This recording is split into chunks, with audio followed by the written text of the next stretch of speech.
Dear students, हम महादेवी वर्मा जी द्वारा रचित संस्मरण पढ़ रहे हैं।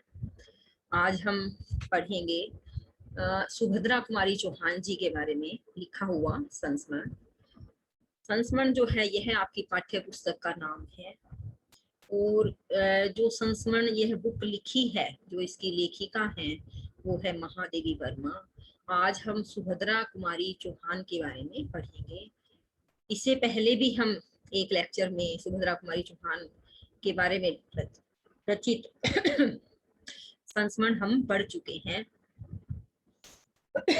और अब तक हमने सुभद्रा जी के बारे में जो पढ़ा है वो यह पढ़ा है कि जो सुभद्रा जी है और वो महादेवी जी है, एक ही स्कूल में पढ़ते थे और किस तरह से उनकी लिखी हुई कॉपी जो है वो दिखाकर एक जगह आती है और तब उन्हें पता चलता है कि महादेवी वर्मा भी लिखती हैं और सुभद्रा जी भी लिखती हैं और कहते कि भी उसके बाद हम लोग साथी हो गए, हमारा एक दूसरे के साथ जुड़ाव हो गया।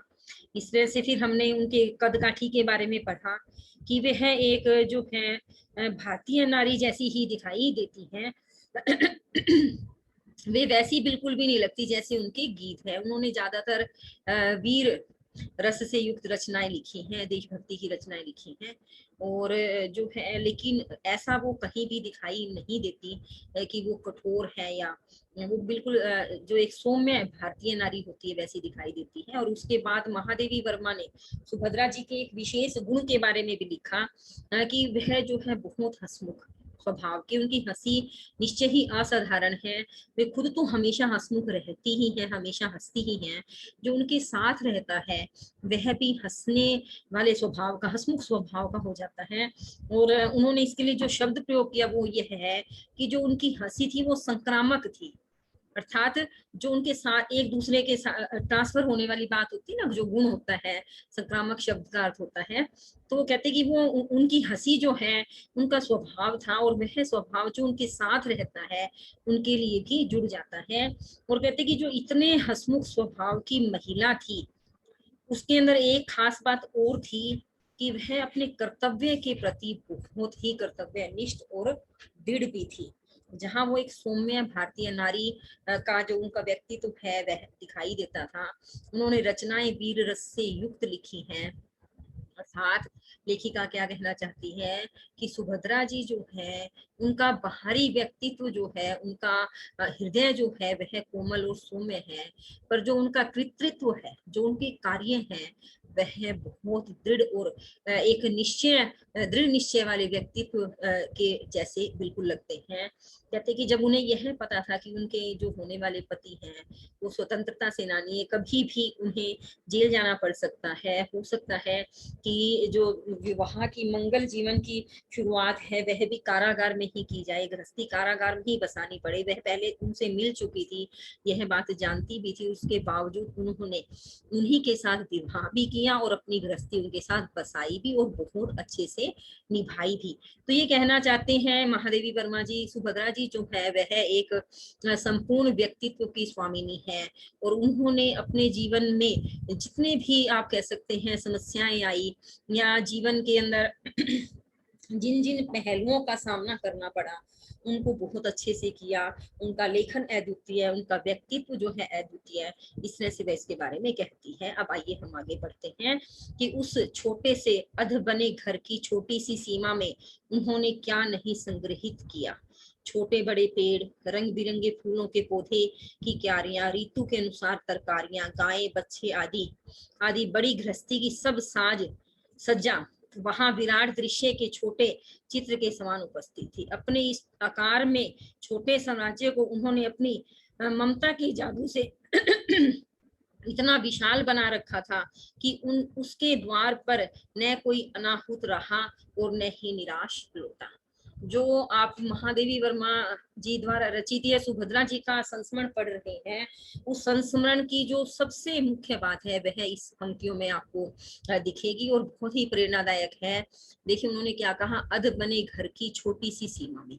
वह घर जो है, इससे यह पता चलता है कि सुभद्रा जी का घर बहुत छोटा था, अध बना अर्थात पूरा भी बना नहीं था। उन्होंने क्या नहीं संग्रहित किया, क्या कुछ नहीं जोड़ा। मतलब छोटे से घर में उन्होंने वह सब कुछ किया जो एक गृहस्थी में किया जाना जरूरी है, कि उन्होंने छोटे बड़े पेड़ भी लगाए, रंग बिरंगे फूलों के पौधे और उनकी क्यारियां भी बनाई, और हर ऋतु के अनुसार सब्जी तरकारियों करते, साग सब्जी, गायें बच्चे बच्चियां भी उन्होंने रखी। और जो बड़ी गृहस्थी, मतलब गृहस्थी के अंदर सब तरह की जो सुख सुविधाएं होनी चाहिए, उसके लिए जिस तरह की साज सज्जा की, जिस तरह के लाइफस्टाइल की, जिस तरह के जीवन शैली की जरूरत होती है, उन्होंने वह सब कुछ अपने छोटे से अधबने घर में किया।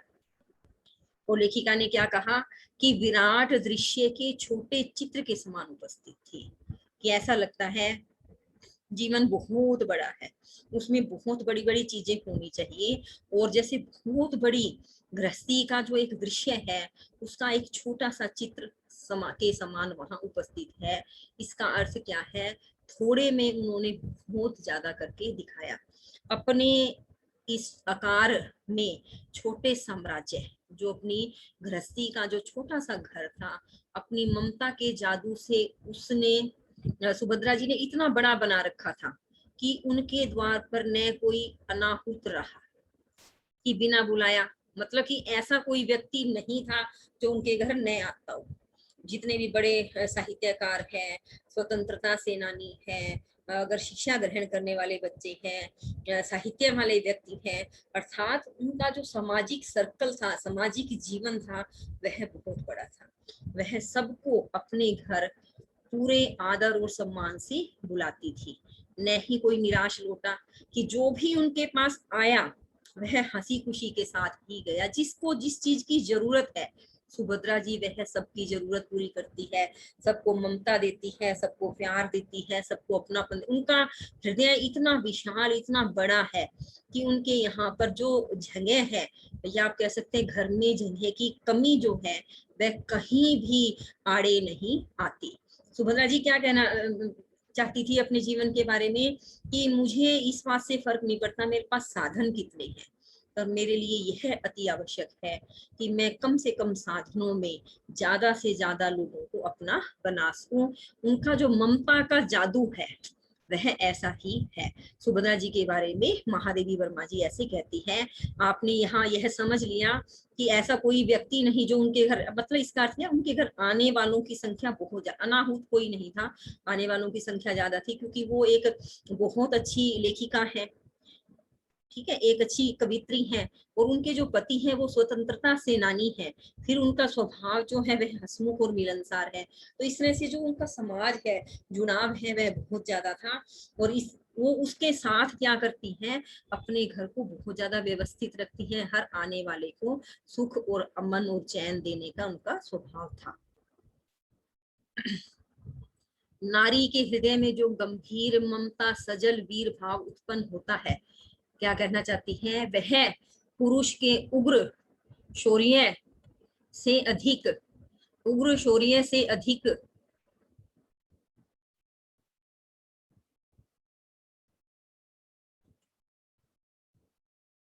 अब वो क्या कहना चाहती हैं, अधिक उदात और दिव्य रहता है।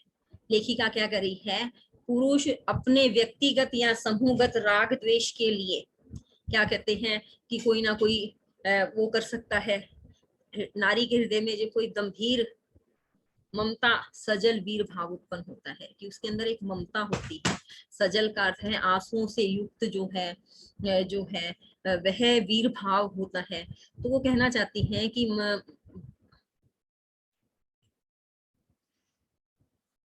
व्यक्तिगत या समूहगत राग द्वेष के लिए भी वीर धर्म अपना सकता है, और अहंकार की तृप्ति मात्र के लिए भी।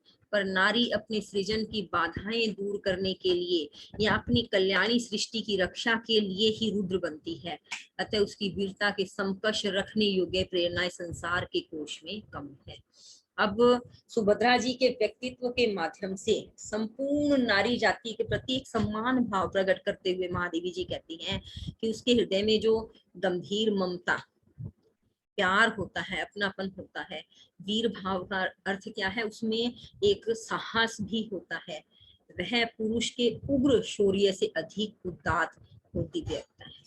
पुरुष के अंदर क्या है, मजबूती है, साहस है। उग्र का अर्थ है तेज प्रखर शौर्य है, और उदात का अर्थ है उससे ज्यादा पवित्र और दिव्य होता है। इसका कारण उन्होंने बताया है कि पुरुष अपने व्यक्तिगत या समूहगत मतलब अपनी पर्सनल और सोशल दोनों राग द्वेष के लिए वीर धर्म अपना सकता है, अर्थात कठोर हो सकता है। और अपने अहंकार की तृप्ति मात्र के लिए भी, पुरुष के अंदर अपनी ईगो ज्यादा है, वह उसकी तृप्ति मात्र के लिए भी किसी के साथ आप कह सकते हैं कठोर हो सकता है। वीर रस धर्म अपनाने का अर्थ है कि वह किसी के प्रति कठोर हो सकता है, उग्र हो सकता है। पर नारी जो है अपने सृजन की बाधाएं दूर करने के लिए या अपनी कल्याणी सृष्टि की रक्षा के लिए, सृजन की बाधाएं दूर करने का अर्थ क्या है? सृजन का अर्थ है कि जो वह जिसे उसने जन्म दिया है, जो कुछ उसने बनाया है, अगर उसको बनाने में या उस बने हुए को संभालने में कहीं उसको कहीं संकट आता है, कोई परेशानी आती है, या फिर जो उसकी कल्याणी सृष्टि है, जो कुछ उसका बना हुआ है, जिसका वह कल्याण करना चाहती है, उसकी रक्षा के लिए ही रुद्र बनती है। तो क्या कहते हैं, अगर स्त्री माता है और अगर वह सच्ची माता है और अपने संतान से स्नेह करती है, कुदरत ने उसको इतना साहस और शक्ति दी है कि वह शेरनी के मुख से निवाला खींच करके भी ला सकती है। जो असंभव है वह उसको भी कर सकती है, तब वह रुद्र बनती है। अगर उसे लगता है कि जो उसका निर्मित है, जो उसका बनाया हुआ है, उसकी संतान है, यदि उसके ऊपर कोई संकट है तो वह कठोर बनती है। वैसे कभी वह कठोर नहीं होती, वह हमेशा ममता की सजल मूर्ति होती है। और लेखिका ने कितनी बड़ी बात लिखी है कि वीरता के समकक्ष रखने योग्य प्रेरणाएं संसार के कोश में कम है। जो स्त्री की वीरता है उसके समकक्ष का अर्थ है बराबर। हमारे पास ऐसी कोई प्रेरणा या हमें ऐसी कोई घटना, ऐसी कोई बात हमारे पास नहीं है, संसार के कोश में भी नहीं है, जो स्त्री की तुलना कहीं पर कर सके। अब हम आगे बढ़ेंगे कि समाज और परिवार व्यक्ति को बंधन में बांध कर रखते हैं। ये बंधन देश कालानुसार बदलते रहते हैं और बदलते रहना चाहिए, वरना ये व्यक्तित्व के विकास में सहायता करने के बदले बाधा पहुंचाने लगते हैं। बंधन कितने ही अच्छे उद्देश्य से क्यों न नियत किए गए हों, है बंधन ही, और जहां बंधन है वहां असंतोष तथा क्रांति है। अब लेखिका क्या कहना चाहती है कि समाज और व्यक्ति जो है उसका जीवन कहीं ना कहीं बंधन में होता है। सुभद्रा जी मनुष्य की आत्मा को स्वतंत्र मानती थी, इसलिए उन्हें किसी प्रकार का बंधन स्वीकार नहीं था। ये जो बंधन हमारे परिवार में, व्यक्ति में, समाज में कि यह होना ही चाहिए, आपको यह करना ही पड़ेगा, देश और काल का अर्थ है कि जैसा स्थान है और जैसा समय है के अनुसार बदलते रहते हैं, बदलना चाहिए भी, नहीं तो व्यक्तित्व का विकास जो है वह रुक जाता है। अगर हमारे ऊपर जो बंधन है समय और स्थान के अनुसार बदलते नहीं है तो हमारा विकास भी रुक जाता है। बंधन कितने ही अच्छे उद्देश्य से क्यों ना नियत किए गए, नियत करने का अर्थ बंधनों को कितने ही अच्छे उद्देश्य से क्यों ना बनाया गया हो, वे रहते बंधन ही है। और जहां बंधन होते हैं वहां पर असंतोष और क्रांति होती है। इसका अर्थ क्या है कि जब हम बंधनों से मुक्त होते हैं तो हम व्यक्तित्व का निर्माण ज्यादा अच्छे से कर सकते हैं। उनके पर कोई बंधन न हो कि मान लो कोई उदाहरण से आप समझना चाहते हो कि कोई बालिका है, कोई बेटी है, वह पढ़ लिख कर बहुत आगे तक बहुत मेहनत करना चाहती है और वो कहती है कि मैं अपने जीवन को मौका देना चाहती हूँ, और परिवार यह बंधन लगाता है कि इसका विवाह आदि कर दिया जाए, जल्दी किया जाए, समाज क्या कहेगा, लोग क्या कहेंगे। इसके अतिरिक्त कोई कहे कि बेटियों को बाहर पढ़ाने के लिए क्यों भेजा है, इसलिए कि हमारे समाज में रूढ़ियां है, और कहते कि ये जो बंधन है इसकी वजह से हमारा व्यक्तित्व पूर्ण विकास नहीं हो सकता। बंधन नहीं होना चाहिए, सहारा, या वो कहते हैं ना माता पिता जो है बच्चे को संभाले रखे, बंधन न लगाए। तो सुभद्रा जी का ऐसा स्वभाव था, महादेवी वर्मा कहती कि उनका ऐसा स्वभाव था। अब इसको आगे आप पढ़ेंगे। अतः उनके बच्चों को विकास का जो मुक्त वातावरण मिला उसे देखकर सब समझदार निराशा से सिर हिलाने लगे। पर जिस प्रकार यह सत्य है कि सुभद्रा जी ने अपने किसी बच्चे को उसकी इच्छा के विरुद्ध कुछ करने के लिए बाध्य नहीं किया, उसी प्रकार यह भी सत्य है कि किसी बच्चे ने ऐसा कोई कार्य नहीं किया जिससे उसकी मही यसी माँ को किंचित भी शुद्ध होने का कारण मिला हो। उनके वात्सल्य का विधान ही अलिखित और अटूट था कि वो एक अच्छी माता बनी। बच्चों को विकास के लिए जितना खुला वातावरण चाहिए तो कहते उतना सुभद्रा जी ने अपनी संतान को दिया, और उनको उसने से कार्य करते देखकर लोग जो जितने बड़े बड़े समझदार थे वो भी निराश हो जाते थे कि हम ऐसा क्यों नहीं कर पा रहे, उनको लगता है ऐसा नहीं करना चाहिए। कई बार होता है ना कि हम किसी के बच्चे को बहुत खुला वातावरण मिला है तो दूसरे माता-पिता यह सोचते हैं कि हम ऐसा नहीं करेंगे तो मुश्किल, और करेंगे तो कहीं हमारे बच्चे जो है हमारे हाथ से ना निकल जाए। सुभद्रा जी कहती कि उनके जीवन में ऐसा कुछ भी नहीं हुआ। महादेवी जी ने क्या लिखा कि सुभद्रा जी ने अपने किसी बच्चे को उसकी इच्छा के विरुद्ध करने कुछ भी नहीं कहा कि यह तुम्हारा मन नहीं है तो यह मत करो। यह बात इतनी सत्य है। तो कहते हैं कि उनके भी किसी बच्चे ने ऐसा भी कोई काम नहीं किया कि जो उसकी माँ की गरिमा को नुकसान पहुंचा सके। कहीं वो शुभ हो, कहीं वे उदास हो, दुखी हो, अर्थात उनके अंदर, जैसे कई बार होता है ना माता पिता गुस्सा करते हैं, हमें ऐसा लगता है कि वो क्रोध कर रहे हैं, लेकिन अगर हम उनकी उस क्रोध की वजह जाने तो हमें लगता है कि वो दुख भरा क्रोध कर रहे हैं। वो इसलिए गुस्सा कर रहे हैं कि इस काम को करने से मेरे बच्चे के जीवन में कोई कष्ट न आ जाए। तो कहती कि उनका वात्सल्य का जो विधान था, बच्चों के प्रति जो प्यार था, वह ऐसा अलिखित जिसे लिखा नहीं जा सकता, और जो अटूट था उसकी कोई तुलना नहीं की जा सकती। इसलिए से वो कहती है कि सुभद्रा जी का जो व्यक्तित्व है वह थोड़ा सा अलग था।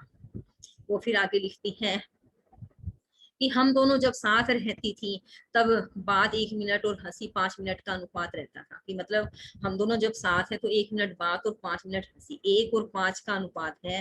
रेशो जो है, अनुपात का अर्थ है रेशो। इसी से प्राय किसी सभा समिति में जाने से पहले न हंसने का निश्चय करना पड़ता था। एक दूसरे की ओर बिना देखे गंभीर भाव से बैठे रहने की प्रतिज्ञा करके भी वहां पहुंचते ही एक न एक वस्तु या दृश्य सुभद्रा के कुतूहली मन को आकर्षित कर लेता, और मुझे दिखाने के लिए वे चिकोटी तक काटने से नहीं चूकती। तब हमारी शोभा सदस्यता की जो स्थिति हो जाती थी उसका अनुमान सहज है। दोनों की जो मित्रता है, सखियां हैं, उसके बारे में बड़ा ही सरल, बहुत अच्छा इन्होंने लिखा है कि जब हम साथ बैठते थे तो हमारी हंसी इसमें थी, और अगर हमें कहीं सभा में जाना है, कहीं पर पब्लिकली जाना है, तो कहते कि हम दोनों निश्चय करके जाते थे कि एक दूसरे को देखेंगे नहीं, गंभीर भाव से बैठेंगे, और यह प्रतिज्ञा करके हम वहां पहुंचते। और जैसे ही वहां पहुंचते कोई ना कोई चीज सुभद्रा जी को दिख जाती, उनकी दृष्टि बड़ी कुतूहल, अर्थात वो बड़े हंसमुख स्वभाव की थी, मन को आकर्षित कर लेती, और फिर वो मुझे जल्दी से दिखाने के लिए मुझे चिकोटी काट लेती थी, उससे भी नहीं चूकते। और उसके बाद जो सभा के अंदर हम सदस्यता बनाने के लिए भी हम बहुत अच्छे हैं, ऐसी शोभा जो हमारी होनी चाहिए वह नहीं होती थी, उसकी जो हालत हो जाती थी उसका अनुमान लगाना सहज है। आप आराम से समझ सकते हैं लेखिका क्या कहना चाह रही है सुभद्रा जी के बारे में, कि जो यह बात लिखी गई है इससे ही जो पाठक है जो इसको बात को पढ़ेंगे समझ लेंगे कि उस समय हमारी स्थिति कैसी हो जाया करती थी। साहित्य जगत में आज जिस सीमा तक व्यक्तिगत स्पर्धा है, ईर्ष्या द्वेष है, उस सीमा तक तब नहीं था, यह सत्य है। पर एक दूसरे के साहित्य, चरित्र, स्वभाव संबंधी निंदा पुराण तो सब युगों में नानी की कथा के समान लोकप्रियता पा लेता है। अपने किसी भी परिचित अपरिचित साहित्य साथी को त्रुटियों के प्रति सहिष्णु रहना और उनके उसके गुणों के मूल्यांकन में उदारता से काम लेना सुभद्रा जी की निजी विशेषता थी। अब वो सामाजिक दृष्टिकोण से, या आप कह सकते हैं जो उनका क्षेत्र है, फील्ड है, उसमें अपने साथ के लोगों के प्रति उनका व्यवहार कैसा था, वो ये बता रही है कि जो साहित्य जगत है, जिस समय तक आज ईर्ष्या द्वेष है, व्यक्तिगत स्पर्धा होड़ लग गई है, लोग एक दूसरे को नीचा दिखाने का प्रयास करते, वह उस समय कम था। परंतु जो एक दूसरे के साहित्य में है, मान लो कोई कमियां हैं, तो निंदा पुराण का अर्थ क्या है कि पीठ पीछे से एक दूसरे की बुराई करना कि वह ऐसा लिखता है, ऐसा लिखता है। तो यह जो कहानियां हैं एक दूसरे के प्रति निंदा के रूप में, तो कहते हैं नानी की कहानी के समान लोकप्रिय। जिस तरह से नानी की कहानी लोकप्रिय होती है, नानी कहानी सुनाती थी, इस तरह से लोग एक दूसरे की निंदा उस समय भी करते थे। और सुभद्रा जी का क्या स्वभाव था, महादेवी जी कहती हैं कि वे परिचित अपरिचित, जो परिचित साथी हैं और जो अपरिचित साहित्य साथी हैं, को त्रुटियों के प्रति, उनके लेखन में अगर कोई कमी है, बड़ी सहिष्णु रहना, बड़ी विनम्रता से उनके गुणों का मूल्यांकन करना, उदारता से काम लेना, और अगर उनमें कोई त्रुटि है, कोई कमी है, तो उसको कैसे सुधार किया जा सकता है, बड़े विनम्र स्वभाव से सुभद्रा जी सबसे साथ काम लेती थी, व्यवहार करती थी। यह उनकी एक निजी खास व्यवस्था विशेषता थी, व्यवस्था थी। अपने को बड़ा बनाने के लिए दूसरों को छोटा प्रमाणित करने की दुर्बलता उनमें असंभव थी। कि हम अपने आप को बड़ा बनाना चाहते हैं, इसके लिए किसी दूसरे को छोटा साबित करने की आवश्यकता नहीं है। किसी दूसरे को छोटा साबित करने की जरूरत उन लोगों को होती है जो दुर्बल और कमजोर होते हैं। और लेखिका कहती है कि सुभद्रा जी के अंदर यह कमजोरी जो है असंभव थी, यह बात हमें लगती है। आगे क्या कहती हैं, लास्ट है यह, एक बार बात करते करते मृत्यु की चर्चा चल पड़ी थी। मैंने कहा मुझे तो उस लहर की सी मृत्यु चाहिए जो तट पर दूर तक आकर चुपचाप समुद्र बन जाती है।